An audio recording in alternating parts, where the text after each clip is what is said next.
किसी के पास भी आईडी कार्ड नहीं है? बस ठीक है, वो हो गया। सर इनके पास एक तो PSV गाड़ी चला रहे हैं जनाब, इधर आ जाए अभी थोड़ा।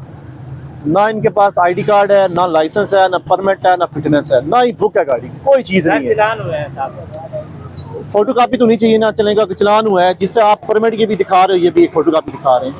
लाइसेंस की फोटो कापी रखनी चाहिए, नहीं इससे ज़्यादा लाइसेंस की फोटो कापी की ज़रूरी है। किसका?